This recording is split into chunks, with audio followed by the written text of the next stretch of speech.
বলছে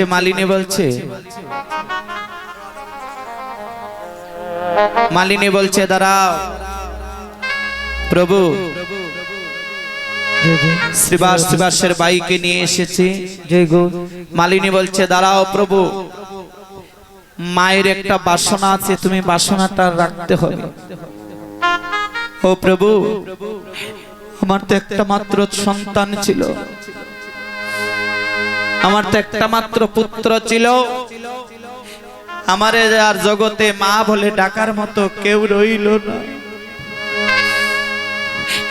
তোমার কাছে একটা অনুরোধ প্রভু, আমি কি জীবনে আর মা ডাক শুনতে পারবো না? প্রভু বলছে মালিনী, আমি জীবনে ভক্তির দুইটা জিনিস সহ্য করতে পারি না। একটা হলো অহংকার, আর 2 নম্বর হলো ভক্তের নয়নের জল। আমি যাবার আগে তোমারে বলে যাচ্ছি, তোমার সন্তান মৃত হতে পারে না। তুমি যাও, তুমি গিয়ে দেখো তোমার সোনা ঘুমিয়ে আছে। মায়ের মন বলছে প্রভু, যার একবার প্রাণ পাখি উড়ে যায় তার আর প্রাণ পাখি থাকে না। পদকর্তা পাশ থেকে দাঁড়িয়ে বলছেন, মারিলে যে আইতে পারে সে গো ঈশ্বর, যে করুণাময়ী পরম ঈশ্বর তোমার সম্মুখে দাঁড়িয়ে আছে, সে মারিলে মারতেও পারে, যে আইলে যে আইতে পারে। ছুটে চলছে মালিনী, গিয়ে যখন সন্তানের কাছে গিয়েছে, সোনা বলে ডাক দিয়েছে, সন্তান মা বলে চিৎকার করেছে, নিতাই গো সীতানাথ।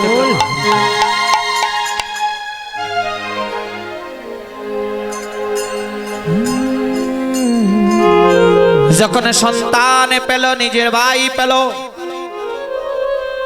শ্রীবাসকে লক্ষ্য করে প্রভু বলছেন, শ্রীবাস রে, তোমারে বলে যাই, এই কলির যুগে যতটা কীর্তন হবে, গীতা পাঠ হবে, ভাগবত পাঠ হবে, হরিনাম সংকীর্তন হবে, ধর্মীয় আলোচনা হবে, ধর্ম কথা হবে, আজ থেকে আমি বলে যাচ্ছি ততটা জায়গায় তোমার নামে নামকরণ হবে।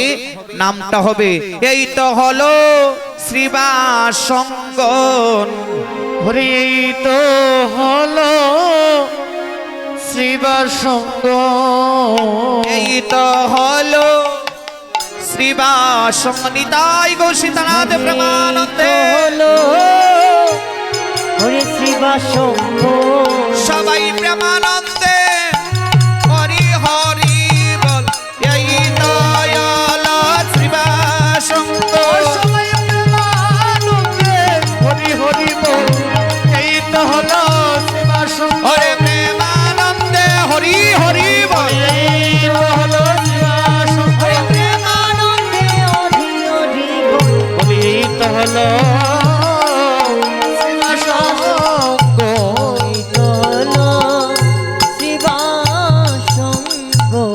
এজন্য যতটা জায়গা কীর্তন হয়, গীতা পাঠ হয়, সব জায়গার নাম হয় শ্রীবাসঙ্গন। এর জন্য নামটি হয়েছিল শ্রীবাসঙ্গন। রঘুনন্দনকে ব্রাহ্মণের পুত্র হলেন রঘুনন্দন, যে প্রথম গোপীনাথের সেবা দিয়েছিল, যার রাতে স্বয়ং গোপীনাথ নাড়ু খেয়েছিলেন, সেই রঘুনন্দন। নিতাই গৌর হরি হরি। এজন্য প্রসিদ্ধ ভক্ত বলে রঘুনন্দনকে দায়িত্ব দিয়েছিলেন। বাবা, আমরা কয় জাত? আমরা হলাম কয় জাত? 2 জাত। এক হলো পুরুষ আর এক নারী। আমাদের ধর্ম কয়টা? 4টা। হিন্দু, বৌদ্ধ, মুসলিম, খ্রিস্টান, 4টা ধর্মে বিভক্ত। আমরা কোন ধর্মের লোক?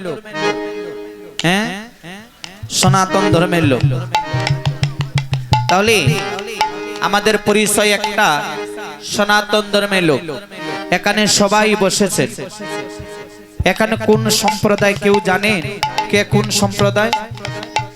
অচেনা জানা অচেনা লোক আছে। আমরা সবাইকে চিনি, কেউ কাউকে চিনি, অনেকেই চিনি, আবার অনেকেই চিনি না। তাহলে এখানে কোন সম্প্রদায়ের বিচার আছে বাবা? কোন সম্প্রদায়ের বিচার আছে?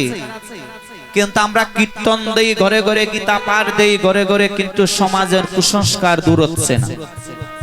বলছে আমি অমুক সম্প্রদায় বড়, আমি অমুক সম্প্রদায় বড়, আমি অমুক সম্প্রদায়ের সঙ্গে বসবো না, আমি অমুক সম্প্রদায়ের সঙ্গে চলবো না। আপনি মরলেও তো শ্মশান ঘাটে পুরাইব, সে মরলেও তো শ্মশান ঘাটে পুরাইব। আপনি মরলেও তো তুলসীর তলে নেওয়া হইব, সে মরলেও তো তুলসীর তলে নেওয়া হইব। তাহলে কোন সম্প্রদায়ের বিচার করে আছে? যে করে জাতের বিচার, যে করে মানের বিচার, যে করে কুলের বিচার, যে করে ধনীর বিচার, যে করে মানের বিচার, সে কখনো ভক্ত হতে পারে না। বছরে বছরে এই আঙ্গিনায় কীর্তন হবে, বছরে বছরে এই আঙ্গিনায় প্যান্ডেল হবে, কিন্তু জগতে আপনি থাকবেন না। কীর্তন হবে, কীর্তন চলছে হবে, এই মন্দির কানা থাকবে, সুন্দর পৃথিবী থাকবে, কিন্তু দুনিয়াতে আপনি থাকবেন না।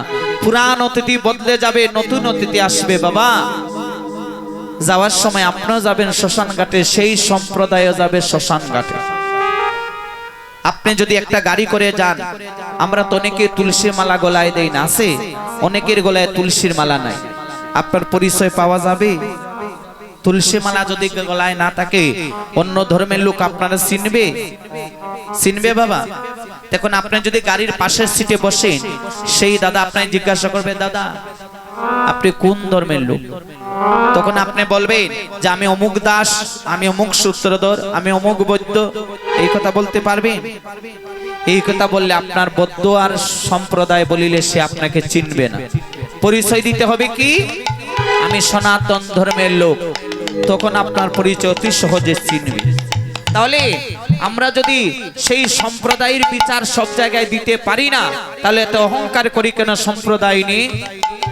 করি না বাবা?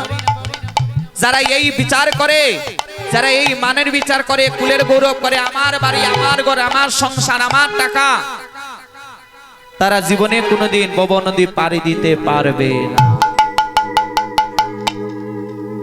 তাই বলেছে, এই জগতে কোনো সময় অহংকার করবেন না, কোন সময় মানের বিচার করবেন না, কোন সময় কুলের বিচার করবেন না। নিতাই গৌর হরি হরি। আপনাদের সঙ্গে একটু কমিটি দাদার একটু কথা বলবেন।